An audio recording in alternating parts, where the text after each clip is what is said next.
Recorded Books presents an unabridged recording of The Rake's Defiant Mistress by Mary Brendan, narrated by Jane Collingwood. Chapter 1. I think I must ask you to leave, sir.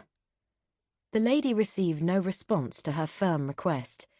The gentleman she had attempted to eject from her small sitting room continued to pace across the rug, stamping a deeper trench into its tired pile.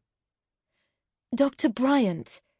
Ruth Hayden's suffocated plea held a hint of irritation. I beg I will not have to again ask you to go. The fellow halted, exasperatedly planting his hands onto his hips. I cannot believe you will not hear me out, Mrs. Hayden. A grimace stressed his bewilderment. Why will you not at least let me fully explain to you the benefits? I need no full explanation, sir, Ruth Hayden interrupted him briskly. I have the gist of your proposal, and it is enough for me to want to spare us both, the embarrassment of any further mention of it. I am conscious of the honour you do me, but I cannot marry you. Now I must bid you good day. Ruth walked swiftly to the sitting-room door and pointedly opened it.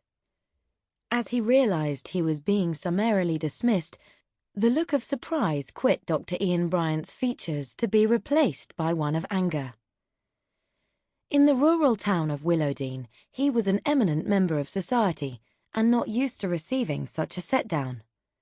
The woman delivering the snub was barely tolerated in company hereabouts, and that made her attitude to his proposal the more unexpected. As his wife, she would once more be welcomed into the fold. He was a ruggedly good-looking man in his middle 30s, with nothing exceptional or objectionable in his demeanour. He was moderately broad of shoulder and quite tall.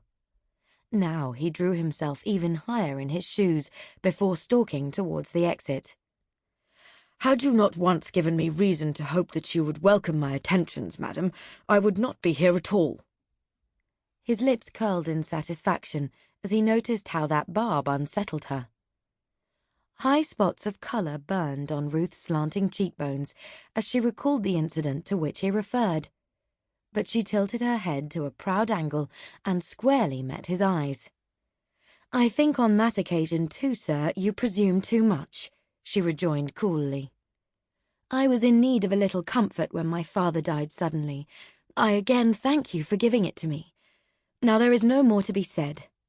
She opened the door a mite wider, but still he seemed reluctant to go. Eyes that were unwavering settled on her face, as Dr. Bryant relentlessly studied the object of his desire. Ruth Hayden was beautiful rather than fashionably pretty. She was not blessed with delicate features, and her complexion was not fair enough for what was considered nice in a genteel lady. Her thick dark brown hair had resisted sleek confinement in the pleat at her nape, and glossy locks wisped untidily against her cheeks. Beneath defined brows were large chocolate-coloured eyes that were far too direct and steady for a modest female of gentle birth.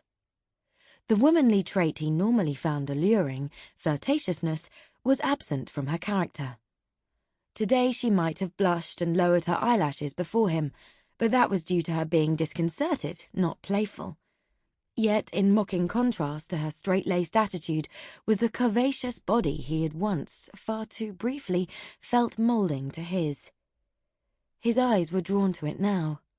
Full high breasts and rounded hips that were separated by a divinely tiny waist he ached to girdle with his hands. Her unequivocal rejection had astonished him as well as dented his pride. A woman in her unenviable position ought to have jumped at the chance to improve her status and prospects. But she had thwarted not only his desire to bed her, but to have her mother his infant son. Ian was abruptly jolted from his brooding thoughts by a polite reminder that he was outstaying his welcome. I have much to do, sir. I must insist you leave and again bid you good day.